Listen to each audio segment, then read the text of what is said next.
last win was his last fight to a dude named Blake Caparello in Melbourne. Huh.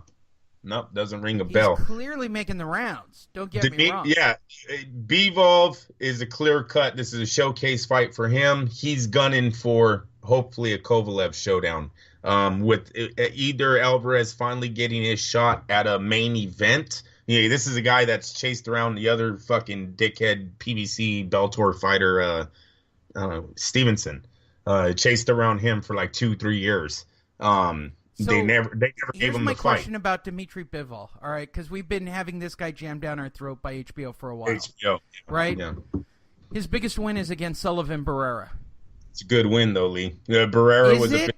Yes, because he's young. Okay, this kid, Bivol, who has Sullivan Barrera actually... He went 12 rounds with Andre Ward, and it was a great fight. That was a good fight. This is, I believe, before the Kovalev... Is it the rematch or the first fight? Might be the first fight with Kovalev. Yeah. So it was a good fight for Barrera. Barrera was young. He went 12 rounds with the pound-for-pound champ. This is a good win for Dmitry because Dimitri's very young. Lee, what does he have? 8 wins, 7 wins? No, he's 13. He's 13-0 with 11 KOs, and he's only been in boxing as a pro for 4 years. And he's how old is this kid? He's 27, so he's right there.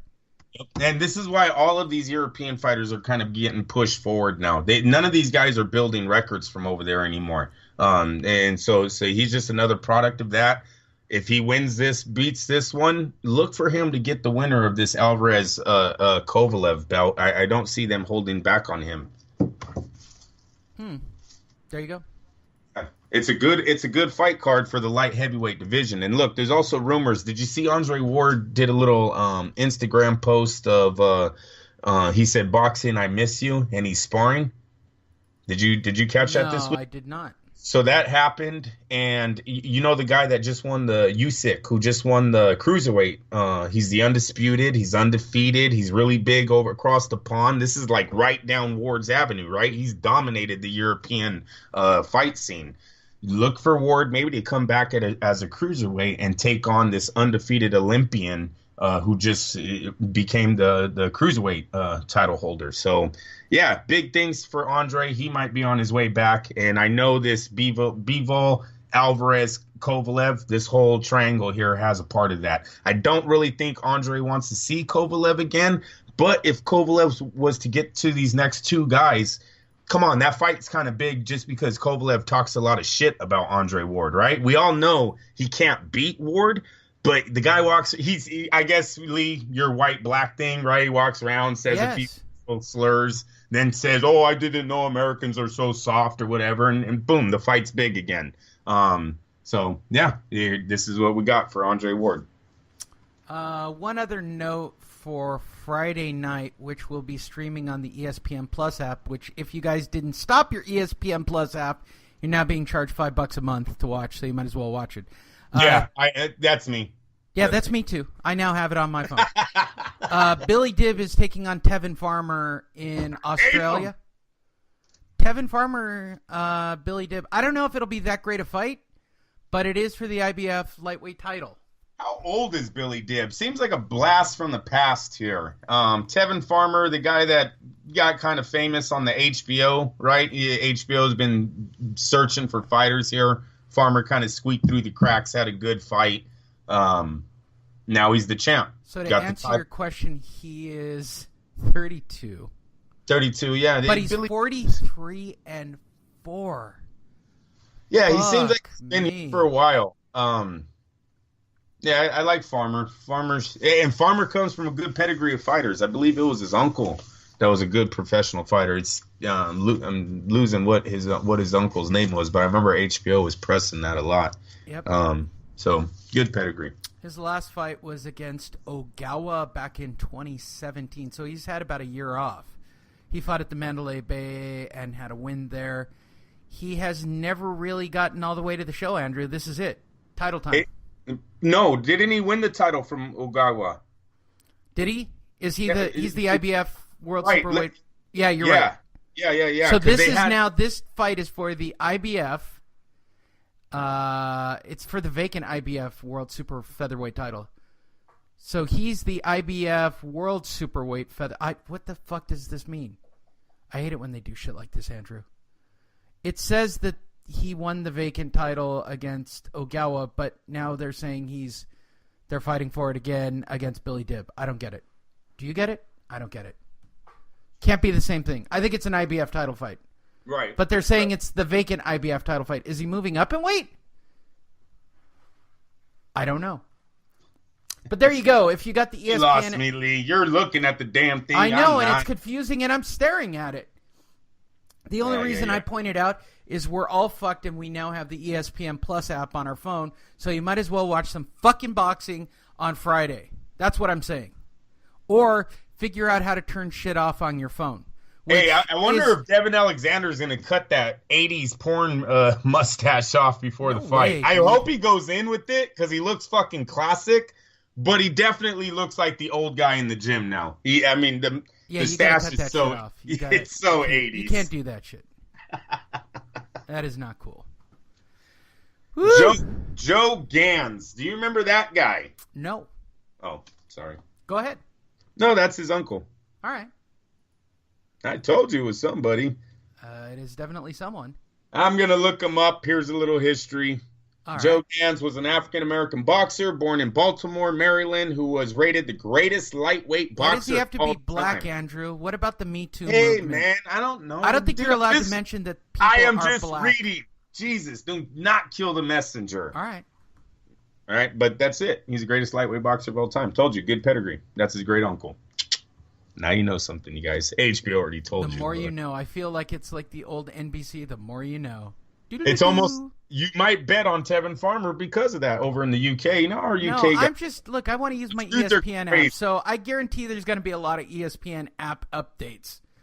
Because now we're stuck with having the ESPN apps on our fucking phones. Yep. So we might as well use them and watch these fights. Yep. That's what I'm saying. Check them out. It's all bullshit, but whatever. Well, yes, it is all bullshit, Andrew, but we're all paying $5 a month now to have it on our phones, and we don't know how to shut the shit off. I don't know how to shut shit off on my phone. That's when Bobby would scream, "Taxation is theft." Taxation is theft. That is hilarious. More co-hosts of the show. More crazy-ass co-hosts of the show. I guess that'll do it, Andrew. I think that's a complete 90 minutes worth of show. Is there anything you'd like to add? As Josel currently is clicking away on liking the videos and the shit that we post. Here's painful for you, Andrew. Kelly King and Josel Romero like the Kostya Tszyu video that I just posted on the website.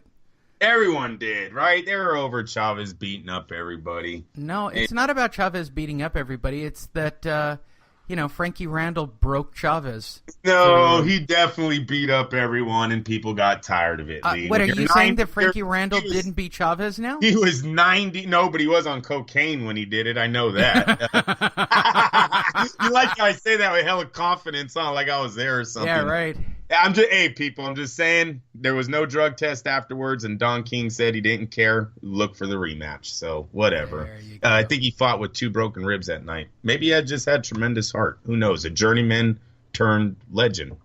It happens. Anyways, yeah, they were tired of it. 90-0. I mean, almost every single Olympian prospect, champion prospect. Oh yeah, this guy has a shot, and he wipes them all out, and we were all over it.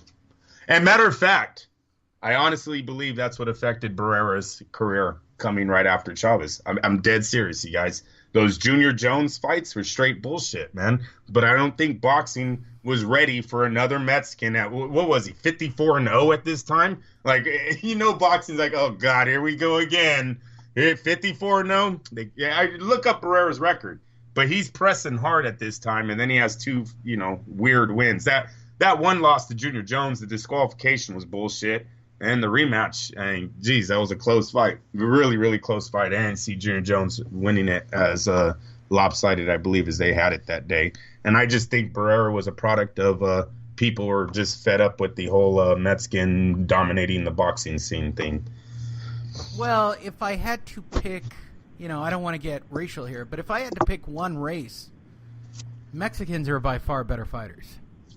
I know. No, and I don't want to say. I don't want to say I know. Like it's. I like the American boxer. I think they're. I don't know, Lee. It's really hard. Okay, when you say American, are you saying Black American or white American? Because we've had ridiculous white American fighters that should never be mentioned in history.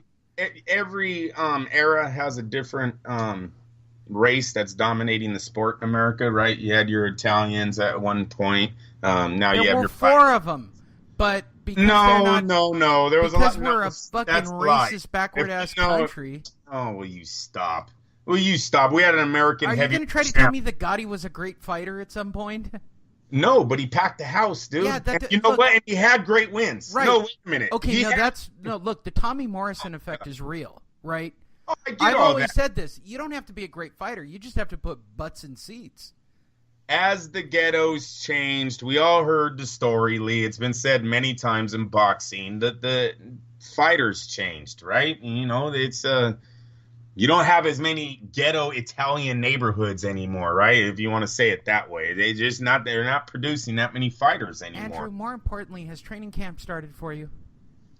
Of course, yes, sir. Did last week. I just got my notification to actually go out to Charger Park this morning and go watch the Chargers practice. Yeah, really sad. Should we talk about my concert experience this week and nearly getting into a fight with the entire Bay Area? Your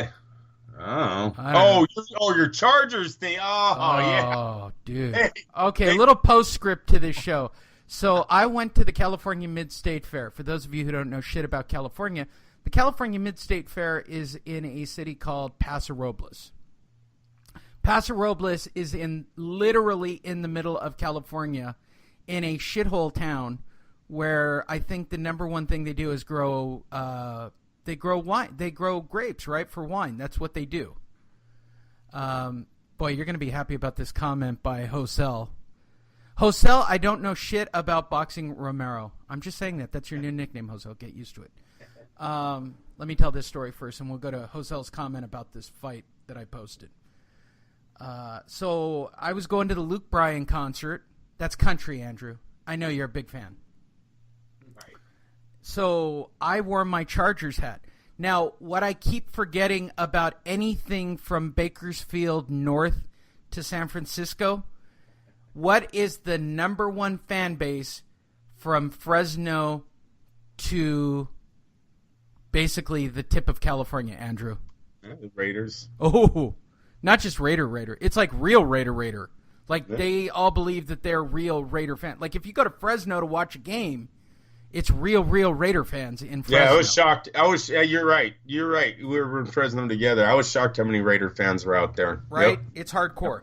So I went to this California Mid-State Fair with my little snapback Charger cap on.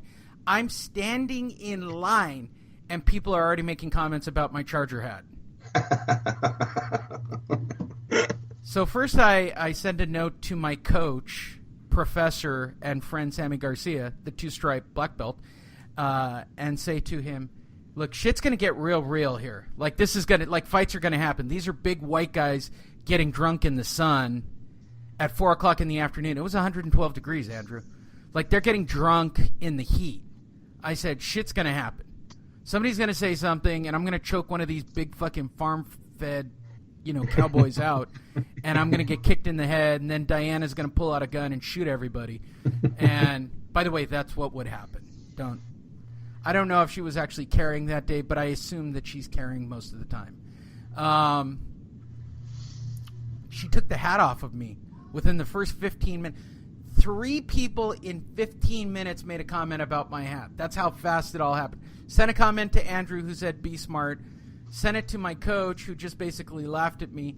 And by the time I went into the second product building, she took my hat off and stuck it in a bag. End of the hat. I just thought you guys would like that story. Fucking Raider thing is real. Jesus.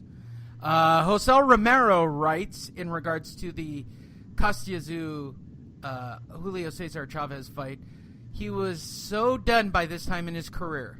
I remember watching a documentary where he slept on the way to a fight, slept in the locker room until it was time to walk into the ring, and got whooped.